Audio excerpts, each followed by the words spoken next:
Sakit. Tuh, Sakit. sakit. Cuma dibeliin nasi kucing misalnya. Aja lo kan. Iya, padahal sehari-hari kita makannya nasi Padang. Oh,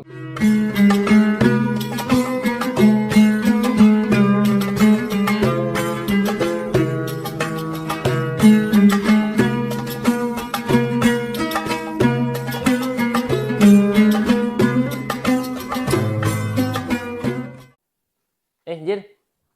Kak, Dari mana? baru dari lazismu Oh, ngapain? Bayar fidyah saya. Bayar Oh. fidyah. Sini duduk dulu, duduk sini. Oke, siap. Udah lama nih kita nggak ngobrol. Iya, gimana? Sehat? Alhamdulillah. Apa kesibukannya ini? Ya biasalah, duduk-duduk aja. Jadi pengangguran apa gitu ya? Pengangguran banyak acara kita. Pengangguran banyak acara. Apain? Ada kenapa kok bayar fidyah?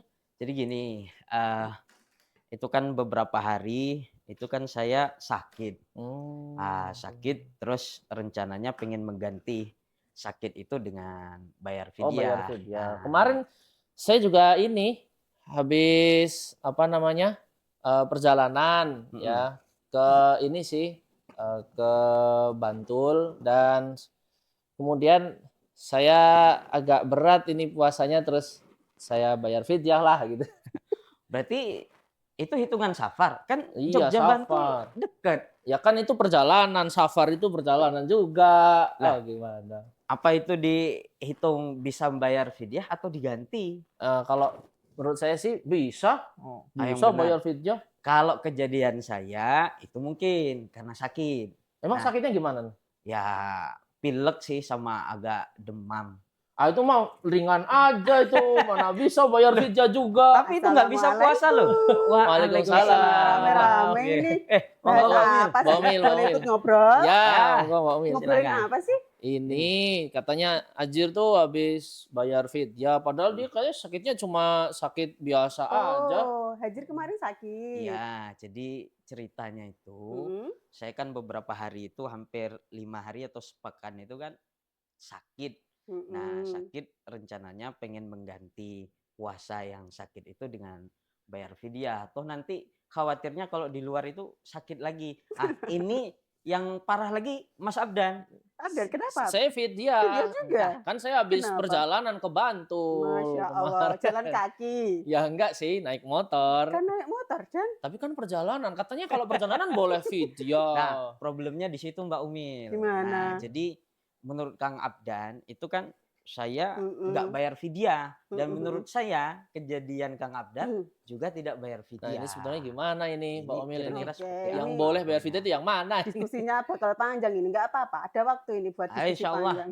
Ya, oke. Oke.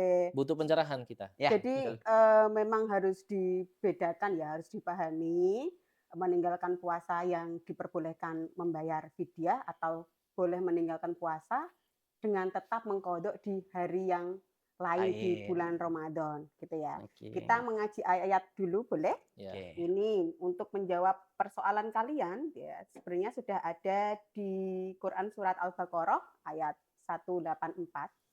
Mbak Umil bacain ya. Ya. A'udzubillahi minasyaitonirrajim. Ayyamam ma'dudat. Hari-hari yang sudah ditentukan. Maksudnya itu ya itu tadi ya bulan-bulan puasa Ramadan maksudnya ya. Faman kana minkum maridun aw ala safarin fa iddatum min ayyamin ukhra. Nah, di sini disebutkan faman kana barang siapa minkum daripada kamu sekalian maridun sakit. Tuh, Sakit. sakit. Tapi Aw ala safarin safar tuh. Safar tuh. fa'iddatum min ayamin ukhor, maka untuk mengganti puasanya di hari yang lain. Tuh, Maksudnya hari yang di lain, bulan- Jir. Bukan fidyah, enak di aja nih. lain bulan Ramadan. Ya, kan juga keliru. Oh gitu ya. Oh gitu. Sama dong. Iya. Iya Jadi juga. tetap kalian harus mengganti puasanya di luar bulan Ramadan. Oh gitu. Karena ada ketentuan khusus memang ya, yang boleh meninggalkan puasa itu dengan membayar fidyah itu hanya untuk golongan orang-orang tertentu saja. Oh, siapa aja itu? Apa itu Mbak Iya, kira-kira? siapa aja? Ya, Kita termasuk nggak nih nanti? Itu maka kita coba kita Moga-moga dengarkan. termasuk gitu. Wah, ini kalau saya udah bayar fidyah gimana bisa ambil lagi nggak itu ya di list? Enak aja ambil lagi. Oke. Mbak lanjutin nih. Oh, iya, iya. ayatnya. Tadi kan kalau marid, sakit, dan ala safar, dia melakukan perjalanan itu kan harus mengganti puasa atau mengkodok puasa di hari lain selain Ramadan. Wa 'alal ladina yutiqunahu fidyatun ta'amu miskin. Nah, dan untuk orang-orang yang lemah gitu ya, atau dia yang seperti sakit, terus hamil, Sakit yang gimana? Yang kayak saya? Atau sakit yang kayak sudah sepuh dan tidak ada harapan sembuh. Oh gitu. Nah itu Itu baru boleh bayar fidyah. Nah kalau kayak saya Mbak, saya itu kan sakit, demam, nggak enak badan, nah, itu kan nggak bisa puasa. Dan khawatirnya kalau nggak bayar fidyah nanti di luar bulan Ramadan, sakit lagi seperti hal itu yang kan sama. cuma kekhawatiranmu aja. Masih muda Jadi gini. tidak boleh ya menghukumi segala sesuatu hanya berdasarkan kekhawatiran. Oke. Itu nanti jadi doa. Jangan. Sakit Iya, beneran kamu makanya. Kan sakit demam, pilek, insya Allah nanti akan sembuh. Ya, Oke. ketika mungkin di bulan selain Ramadan gitu sudah sehat kembali diganti seperti itu. Oh, berarti yang sakit itu maksudnya yang memang sudah menahun, yang mungkin sudah kronis, sudah berat atau sepuh gitu ya. Oh, itu kriterianya. Kriterianya. Kriteria orang bayar fidyah tadi Ya, ya. tahu nggak kenapa orang sakit itu dibolehkan untuk tidak berpuasa? Meskipun harus nanti mengganti di hari yang lain ya. Itu mendapatkan rukhsah kan namanya. Rukhsah itu keringanan kan dari Allah, kemurahan dari Allah. Karena ketika orang sakit itu kan dia membutuhkan nutrisi gitu ya untuk tubuhnya agar tubuhnya itu kembali sehat. Iya kan? Dan ada beberapa sakit yang dia mewajibkan meminum obat tepat waktu. Misalnya antibiotik. Itu kan diminum tiap 8 jam. Betul. Nah, ketika kita berpuasa itu tidak memungkinkan. Padahal itu membahayakan dirinya ketika tidak meminum obat tersebut. Ya kan? Makanya diberi keringanan untuk orang yang sakit untuk tidak berpuasa. Tetapi yang jadi catatan harus menggantinya di hari yang lain, mengganti dengan puasa. Mengganti dengan puasa, bukan membayar fidyah. Bukan. Saya tadi kiranya cuma nggak boleh bayar fidyah di luar bulan Ramadan. Jadi tetap bayar fidyah di bulan Ramadan. Tapi berarti harus mengganti dengan puasa. Oh iya, harus mengganti dengan puasa, mengkodok. Kecuali kamu udah sepuh. Iya, kecuali kalau ya kan? sakit sepuh, lemah, tidak ada harapan untuk sembuh seperti itu kan. Jadi itu diperbolehkan untuk membayar fidyah atau memang sakit yang tidak ada harapan sembuh. Termasuk panjenengan Kak Abda, udah bayar fidyah belum yang tadi? Tadi sudah. Tapi nggak bisa diambil lagi. Pertanyaannya ini misalnya ya, sakit tapi maksa tetap puasa. Nah itu. Nah itu tidak apa-apa, bagus. Tapi ngukur sendiri mungkin ya. Mengukur sendiri. Ngukur sendiri. Ngukur sendiri. Nah ini Mbak lanjutin baca ayatnya.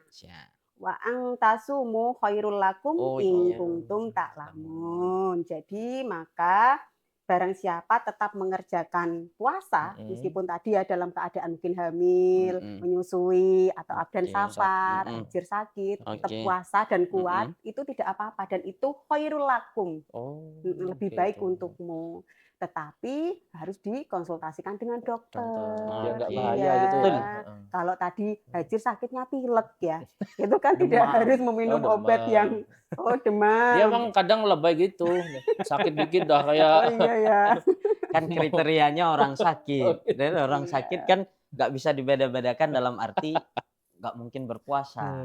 Iya, makanya kalau memang demam dan dia lemes harus mengkonsumsi banyak air agar tidak dehidrasi tidak apa-apa. Tapi ya itu tadi harus mengganti atau mengkodok puasa di luar bulan Ramadan, bukan membayar fidyah hajir. Dan juga ini mungkin ya, biar kalau misal hajir mungkin sakit demam gitu, kalau dipaksakan tetap puasa mungkin justru akan tambah sakit berapa hari lagi gitu kan. Lebih baik 1 hari fokuskan untuk sembuh ya, penyembuhan, recovery. Besok insya Allah bisa lanjut puasa lagi. Jadi kalau memaksakan diri nanti malah tambah sakit 1 pekan malah repot gitu Betul. kan. Tapi kita juga tidak boleh mengenteng-entengkan hukum ya. Oh iya. Misalnya kita jerawatan nih, kan harus minum obat jerawat misalnya, kan bisa diminum nanti ketika berbuka puasa misalnya. Iya, iya, Dan iya. ketika kita meninggalkan obat tersebut itu tidak membahayakan jiwa kita. Oke. Itu yang harus Ya intinya dijadikan konsultasi patokan. dokter lah ya. Iya Dan benar. Jadi Itu. sakit panu, sakit jerawat itu tidak dapat rukhsah ya. nah, terus kalau yang saya tadi tuh, yang safar itu. Nah, itu sebetulnya kriteria safar atau perjalanan tuh yang boleh kemudian kita tidak puasa itu gimana sih? Kalau saya kan tadi ke Bantul, saya kira ya boleh aja nggak puasa. Saya mampir warung soto. Padahal dekat ya. Padahal Safar ya, sudah keluar kota keluar ya. kota, Dari kota ke Bantul kan ya Oke. berbatasan Dongkal. Iya betul juga sih. Oke, memang ada beberapa ulama ya yang dia kayak memberikan batasan berapa kilometer kita diberikan rukhsah. Tetapi kalau kita di zaman sekarang, hitungannya yang relevan itu bukan berapa jauh kilometer perjalanan kita, tetapi apakah perjalanan kita itu menimbulkan masyaqqah atau kita Masyaqqah itu merasa apa? berat, keberatan. Oh, berat. Misalnya nih ya, kayak kita perjalanan ke Jakarta. Itu kan secara kilometer mungkin udah jauh ya, tapi kita perjalanannya pakai pesawat cuma 1 jam. Nah, itu kan berarti tidak menimbulkan masyaqqah. Oh iya. Maka itu tidak dapat rukhsah. Oh betul. Iya. Saya pernah tuh 2 tahun yang lalu saya tuh ke Taiwan, Mbak. Masya Allah. Itu flexing ini flexing. enggak, cuma Pamer nih, cerita jangan-jangan. pengalaman Oke, aja. oke, Kan ini kan oke. fotonya Jakarta kan. Betul, Iya, Ini betul. Taiwan jauh lagi. Taiwan berapa lama? Ah. Jakarta Taiwan. Kalau saya sih dari Jogja ke Malaysia, Oh, ke transit Taiwan. dulu. Itu transit total kalau transit dengan transit itu mungkin hampir 1 hari lebih itu ini nggak membatalkan puasa. Iya. Karena ya ternyata emang ringan aja. Ringan kan Dalam di pesawat cuma kan nggak tidur ya. panas juga Iya, gitu kan. betul. Cuma tadi kayaknya saya ke Bantul naik motor agak berat. Berarti kalau dalam safar itu, semisal tidak dihitung jarak, patokannya adalah masyaqqah, sejauh apapun perjalanan kalau nggak ada masyaqqah tetap boleh berpuasa. Dilanjutkan boleh berpuasa. Kan banget. khairul lakum tadi. Oh iya benar. Iya, khairul lakum. Jadi kalau kita tetap kuat, kita tetap puasa itu lebih baik gitu ya. Berarti kan kalau khairun, kalau buka juga boleh dong. Boleh, tapi ya itu tadi harus mengganti di hari yang lain. mengkodok di hari yang lain. Jadi bukan fidyah membayar gitu ya? fidyah, Oke, ya. iya. Saya kira ya enak aja 30 hari bayar fidyah aja. Jadi Tahun hitungannya kemarin masyaqqah, itu, ya. saya pulang. Kemana pulang? Nyetir dari Jogja ke Bogor, tempat istri. tempat istri. Oh ya. Nah, di tengah perjalanan itu saya mampir. Itu puasa ke-29. Nah, mampir. Nah, mampir di warung makan tempat berhentinya bis. Iya. Saya mampir, kemudian kan sudah ditutup tuh layar-layar segala macam. Saya ikut masuk dan bersama dengan penumpang ataupun yang lewat itu ikut mampir di situ. Nah, saya makan siang. Makan karena dalam paham Berarti saya kamu batalkan. Batalkan kenapa? Karena nyetir 12 jam dari Jogja ke Bogor Iya, itu kan benar. Kalau membutuhkan lapar itu energi. mengurangi konsentrasi gitu Iya ya. benar. Nah, Kalau lemas kira-kira malah gimana Mbak membahayakan. Umil kalau itu? Iya, tidak apa-apa karena kalau kita sudah mengukur diri sendiri ya, nyetir dengan jarak yang segitu jauhnya Betul. daripada kita paksakan tetap berpuasa Bahaya. dan malah membahayakan jiwa tidak hanya kita, anak istri juga Iya, Jir, betul. ya. Nah, maka memang sebaiknya harus dibatalkan saja kalau iya. memang fisik kita merasa sudah lemes, ngantuk dan lain sebagainya dan membahayakan kalau dipaksakan seperti jadi itu. ya. Kayak saya ketika perjalanan ke Kudus, sini Jogja ke Kudus kan nggak terlalu jauh ya. Kalau beda kalau ke Bogor kan jauh banget. Itu saya juga kalau naik bis biasanya mabuk, itu ya naik minum antimo dulu. Dan itu nggak mungkin kalau puasa kan. Jadinya memang karena menimbulkan masyaqqah daripada mabuk dan nanti teler di jalan gitu ya. Kemudian muntah mungkin malah Iya, kemana-mana itu. dan kemarin kan perjalanannya sendirian gitu kan. Makanya ya nggak apa-apa. Nanti diganti di hari selain bulan Ramadan seperti itu ya. Itu tadi golongan yang boleh mendapatkan rukhsah tidak berpuasa di bulan Ramadan tetapi menggantinya mengkodoknya di hari lain. Nah, lalu siapa yang mendapatkan rukhsah terus boleh membayar fidyah? Iya. Yang pertama adalah para lansia yang sudah tua renta gitu ya Mm-mm. bahasanya, sudah sepuh Senior sekali, sekali. Oke, senior saya sekali. potong. Lansia itu umur berapa kalau kira-kira? Nah, itu tidak dibatasi usia. Oh, Kadang gitu. ada umur 70 masih seger. Oh iya. Kadang ada yang umur 50 dia sudah banyak sakit misalnya Mungkin ya. tergantung pola hidupnya Iya, seorang itu pola mungkin hidupnya. ya. Jadi kita melihat Olahraga. kondisinya juga. Kalau memang sudah sepuh tapi masih sehat meskipun sudah 70, Masih 80 gitu kuat ya. puasa berarti khairul lakum juga itu kayaknya. Masih Iya, kuat itu nggak? juga Oh khairul masih dong. lakum gitu. Jadi dia Eh, diperbolehkan untuk membayar fidyah untuk mengganti puasanya. Dan biasanya kalau para lansia itu kan sudah tidak bekerja ya. Lalu siapa yang wajib untuk membayarkannya? Ya berarti yang merawatnya, mungkin anaknya atau kalau dia ikut dengan keponakannya atau siapa itu yang wajib membayarkan fidyahnya. Seperti itu ya. Nah, kalau berbicara fidyah tadi, ini kan tadi ceritanya saya baru lazismu nih, Iya. bayar dengan nominal rupiah.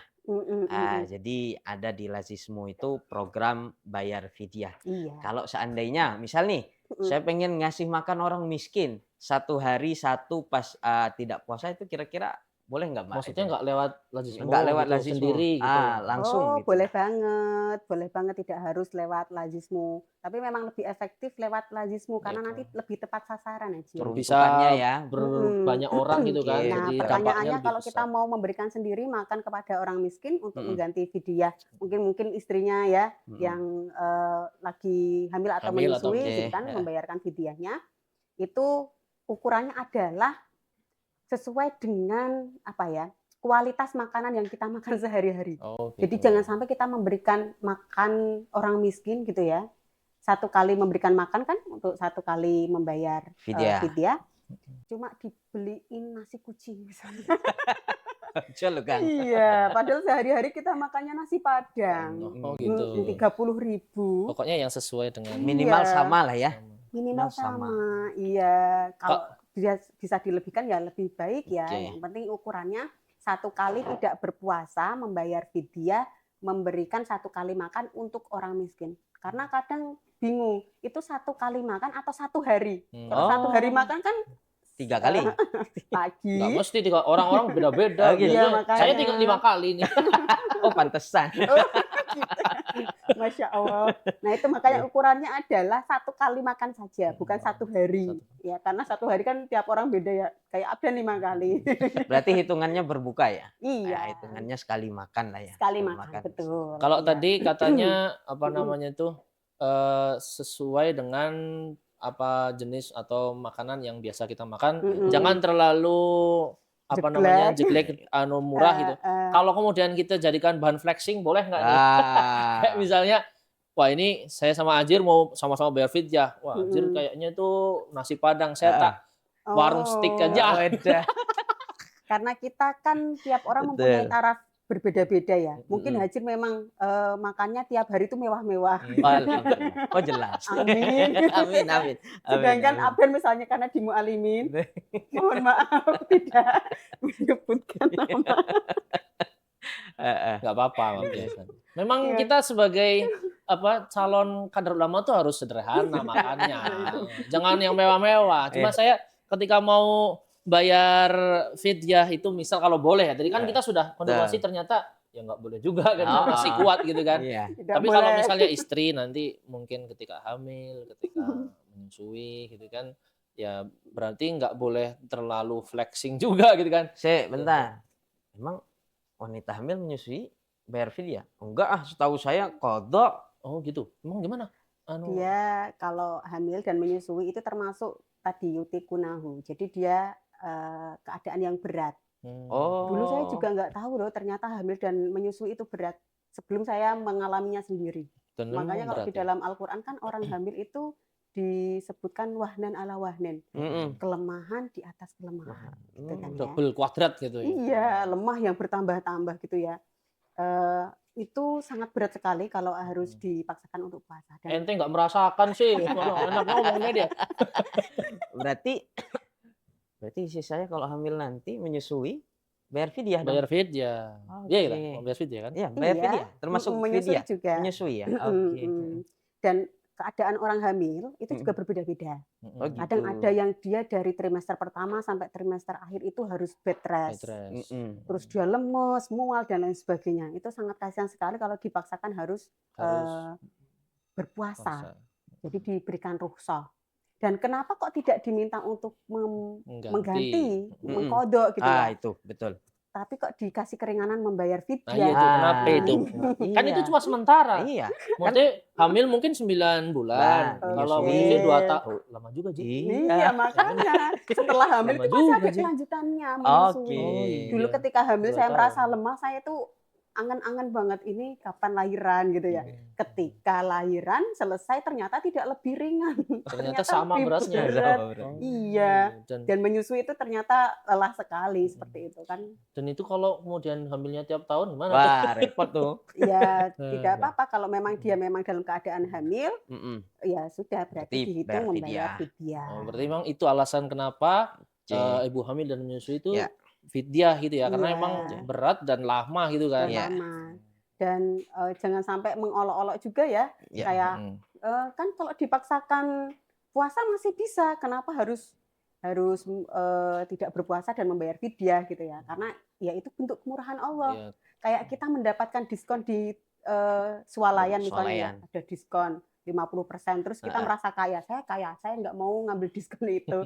Nah itu kan jadi kayak menyia-nyiakan kebaikan, sombong. Nah makanya karena rukhsah itu adalah bentuk kebaikan dari Allah ya kita ambil saja. Oh iya betul, saya pernah dapat ini apa namanya baca hadis ya bahwa Allah itu suka hambanya yang mengambil rukhsahnya. Seperti Allah membenci hambanya yang melakukan kemaksiatan. Oh berarti suka berarti. Kayak sombong gitu kan. Udah baik dikasih kok nggak mau. Tapi ya diukur tadi. Diskon kok nggak diambil. Oke, Kang Abdan, Mbak Umil. Ini kita berbicara tentang tadi ya.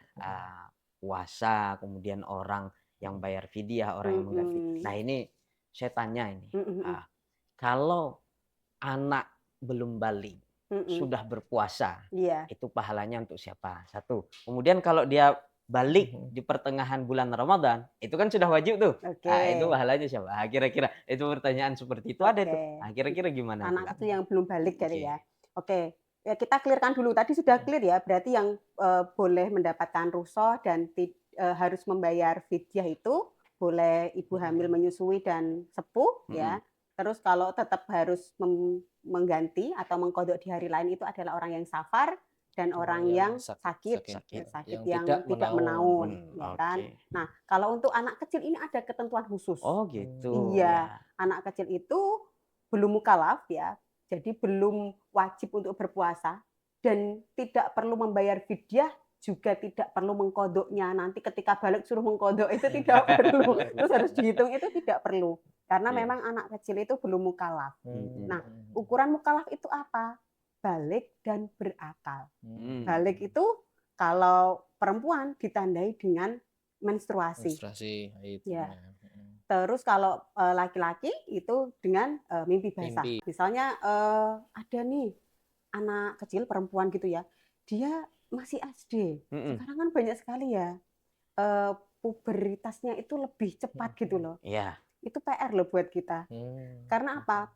Jangan sampai ketika anak-anak itu sudah balik, ya, sudah haid, tapi dia tuh belum paham syariat, belum paham fikih, belum paham, nauzubillah, bagaimana tata cara mandi janabat.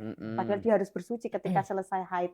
Nah itu makanya PR buat harus disiapkan sejak sebelum dini, balik gitu. Berarti ya. Karena di zaman saya dulu ya, perempuan haid itu rata-rata itu SMP. Jadi sudah adalah pelajaran agama yang mengarah ke sana ya, ada mandi janabat, bagaimana fikih syariat yang baik gitu. Selain anak kecil ya, Anjir sama Mbak Umil, ini satu yang jadi ganjalan saya dan banyak ditanyakan orang juga. Kalau ada orang yang itu pekerjaannya itu berat sekali, yang kemudian memang dia sehari-hari pekerjaannya itu, misalnya kuli ya, atau mungkin kuli bangunan atau kuli tambang, itu kira-kira harus mengganti di hari lain, apa boleh dengan fidyah? Karena kalau mau ganti hari lain di selain Ramadan misalnya, kan selain Ramadan dia kerjanya juga sama. Itu juga. Itu gimana itu? Itu tadi Jadi memang rukhsah itu diberikan ketika Allah tahu ya, ini hambaku sedang merasakan berat dan dia tidak mungkin ya melaksanakan puasa, dan kalaupun dipaksakan itu akan membahayakan jiwanya. Tapi di hari selain Ramadan pun dia itu kerjanya juga keras gitu ya, kayak kuli bangunan, tadi ya tambang dan lain sebagainya. Dan ketika dia tidak bekerja, tidak ada yang memberikan nafkah untuk keluarganya, kan seperti itu. Betul. Iya kan? Maka ya tetap dia diberikan rukhsah itu tadi dan boleh membayar fidyah. Meskipun tidak disebutkan di dalam ayat tadi ya. Karena ketentuan-ketentuan khusus itu tadi. Ada sebab masakoh itu tadi abdan. Dan dia tidak memungkinkan untuk mengkodok di hari lain. Karena di hari lain pun dia juga bekerja berat gitu ya. Tidak bisa meninggalkan pekerjaannya sehingga dia harus tetap bekerja seperti itu. Tapi mungkin ini ya kembali ke mengukur diri lagi ya. Misalnya betul sekali. Berat tapi dia kuat. Ya. Dia mungkin sudah berdasarkan experience dia setiap tahun tuh aman aja gitu, itu nggak apa-apa ya puasa ya.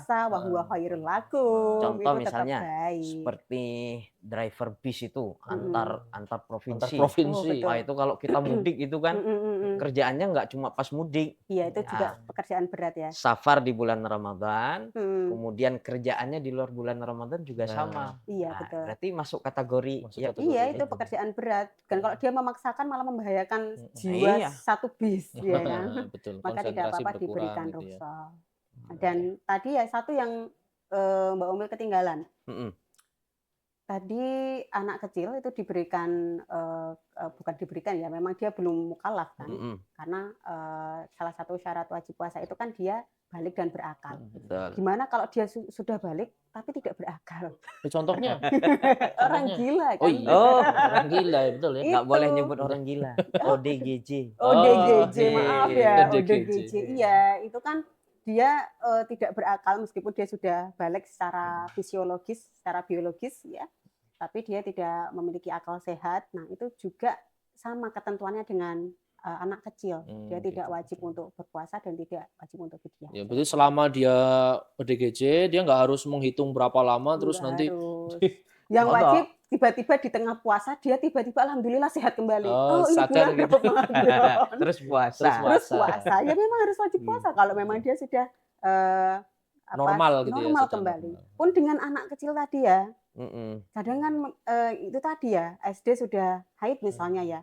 Dia belum paham puasa dan orang tuanya tidak mengajari untuk berpuasa. Ya, tiba-tiba dia di tengah bulan Ramadan dia haid. Berarti setelah haid kan dia sudah terhitung balik dan wajib untuk berpuasa kan? Harus diajari berarti harus diajari. Jadi sisanya itu ya dia harus wajib puasa. Tapi Ramadan sebelumnya, sebelum dia haid itu tidak perlu di fidyah, tidak perlu di qadha. Gitu iyalah. Wah, luar Sudah biasa clear kan sekali ya? ini. Makasih banget Mbak Umil atas pencerahannya. Berarti Kang Abdan, Enggak fidyah. kalau jenengan safar, enggak ada masyaqqah, enggak gitu. boleh bayar fidyah. Oke. Harus Ya, tetap lanjut terus ya. Sama juga. Kamu juga. Betul, sudah clear berarti ya. Makasih ya Sampai Mbak Umil nanti atas bingung pencerahannya. lagi. Sip, mantap, makasih emang. Oke, saya juga jadi belajar lagi. Ya sudah, saya tak izin dulu, mau ada acara di luar. Tuh, Masya Allah. Apa ini, safar lagi? Oke, sebelum izin, kita ingatkan dulu. Oh iya, Di betul. setiap bulan Ramadan, gimana Mas Abdan? Ada acara apa? Acara tarjih menjawab ya, dan untuk tarjih lovers tetap stay tune ya di konten-konten kami di semua media sosial. Jam berapa Mbak Umil ditayangkan? Kalau yang di YouTube pukul 16.00 ya. Kalau yang di TV-mu sebelum sahur bisa disaksikan ya. Jadi sambil sahur kita menggali ilmu. Asik ya, ilmu ya, seperti ngaji juga. Masya Allah ya. Jangan lupa saksikan tarjih menjawab selama bulan Ramadan.